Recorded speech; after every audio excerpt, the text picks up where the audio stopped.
Orangi town के मुख्तलिफ इलाकों में सड़कों और हमारा आज़म फाउंडेशन की मावनत से हालिया लॉकडाउन के बायस सफ़ेद पोश घरानों के 4 माह से 4 साल तक के बच्चों को ग़िज़ाई किल्लत से बचाने के लिए चिल्ड्रन फूड सपोर्ट प्रोग्राम का आज मुहर्रम 22 अप्रैल का वक्त शाम 7 बजे साको सेक्रेटेरिएट वाक़े एल ब्लॉक इस्लाम नगर औरंगी टाउन से थर्ड डिस्ट्रीब्यूशन का इंतज़ाम किया गया। मुखय्यर हजरात से गुजारिश है कि इस कार खैर के दायरे को मज़ीद वसी करने में हमारा हाथ बटाएँ। शुरू से रब्बे कायनात के नाम से जो बड़ा करीम और कमाल करम करने वाला है, मैं शुक्रगुज़ार हूँ तसव्वुर उम्मीद फाउंडेशन के चेयरमैन एलाइड स्कूल के रूए रहमा जनाब प्रोफेसर मिराज सिद्दीकी साहब का कि घर से ये बहुत मसरूफ़ हैं और डे फर्स्ट से जब से लॉकडाउन शुरू हुआ ये बहुत बड़े पैमाने में अपनी मदद आपके तहत ये लोगों की खिदमत सर अंजाम दे रहे हैं। 2-2.5 हज़ार बड़ों के लिए ग़िज़ा का हसूल मुश्किल हो गया था, तो बच्चे जो थे हमारे जिनकी ग़िज़ा ही अलहदा है वो ग़िज़ाई किल्लत के शिकार होने लगे थे। ख़दशा ये है कि अगर यही हालात रह जाए तो फिर जिस तरह हम अफ्रीकन कंट्री के बच्चों को देखते हैं ना, वो हालत बनने वाली थी। तो मैंने सोचा, मेरे दोस्तों से मशवरा की, प्रोफेसर साहब से मशवरा मैंने किया कि हम क्या करें। तो बात ये सामने आई कि जनाब हम आगाज़ करते हैं अपनी इस्तेदाद के मुताबिक। तो शुक्र अल्हम्दुलिल्लाह हम जो है आज हमारा थर्ड जो है वो सेशन था जहाँ हम लोगों को दे रहे थे अपनी मदद आपके तहत बच्चों की ग़िज़ा, प्रॉपर ग़िज़ा जो वो खाते हैं। तो अल्लाह का शुक्र है। और मैं इस हवाले से गुजारिश करूँगा मुखय्यर हज़रात से भी कि वो इस काम में हमारा हाथ बटाएँ। और इसके अलावा जो जहाँ तक मेरी आवाज़ पहुँच रही है उनसे भी गुजारिश करूँगा कि अपने तौर पर अपने इलाके में, अपने टाउन में, अपने सिटी में जो है इस काम को आगे बढ़ाएं। बच्चों को ग़िज़ाई किल्लत से महफूज बनाने के लिए बच्चों की ग़िज़ाई अजनास का इंतज़ाम करें। आखिर में मैं एक मरतबा फिर इल्ज़ाम न्यूज़ का बहुत बहुत मशकूर हूँ कि जिस अंदाज़ में ये ख़ास तौर पर औरंगी टाउन में काम कर रहे हैं और जिस तरह ये मसाइल की निशानदेही कर रहे हैं, पहाड़ों पर तक जा रहे हैं, बड़े बड़े टीलों तक सर कर रहे हैं, ये इनका दिल है। अल्लाह ताला इन्हें जज़ाए खैर अता फरमाए। बहुत बहुत शुक्रिया। शैतानिर्रजीम बिस्मिल्लाहिर्रहमानिर्रहीम।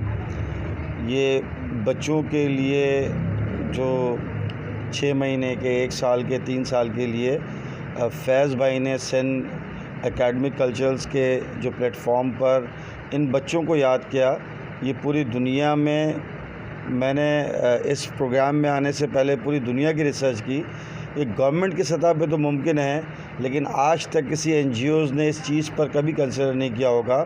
यकीनन हमेशा हर डेवलप कंट्री अपने नेशन को सेव करती है, यानी कि अपने बच्चों को सेव करना।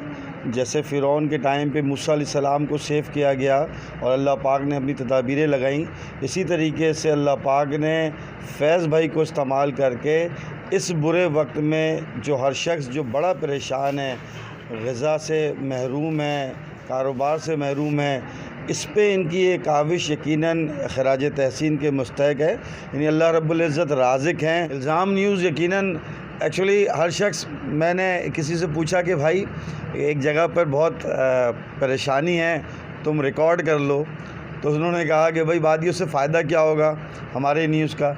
लेकिन मैं देख रहा हूँ कि कहीं डिफेंस क्लिफ्टन पे ये काम अभी नहीं कर रहे हैं।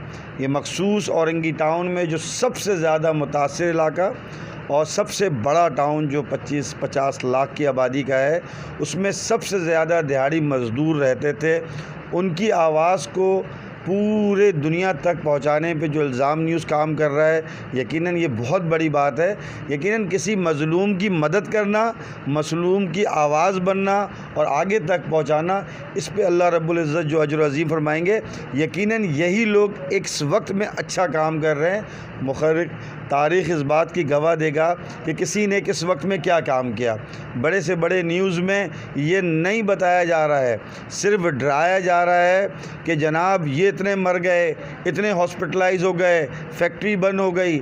लेकिन इल्ज़ाम न्यूज़ उन तमाम लोगों को भी फोकस कर रहा है। जैसे फैज़ भाई को इल्ज़ाम न्यूज़ में बताया कि भाई बच्चों का भी ख्याल औरंगी टाउन में मुखय्यर कर रहे हैं, बड़ों का भी ख्याल औरंगी टाउन में मुखय्यर कर रहे हैं। ये बहुत बड़ा काम है। अल्लाह आप लोगों को जज़ाए खैर दे। अस्सलाम वालेकुम, मैं अशरफ फ़ारसी, हमारा आज़म फाउंडेशन से। मैं इस वक्त फैज़ भाई जो काम कर रहे हैं सिंध आर्ट्स कल्चर, उनके साथ मिलकर हम ये बच्चों के ऊपर काम कर रहे हैं। और अल्हम्दुलिल्लाह ये हमने भी तीसरी मरतबा हमने ये बच्चों के लिए तैयारी की और इंशाल्लाह कल सुबह तक इन तमाम फैमिलीज़ तक हम पहुंचा देंगे। और इंशाल्लाह उम्मीद है कि आइंदा दिनों में भी हम दोबारा से कोशिश करेंगे।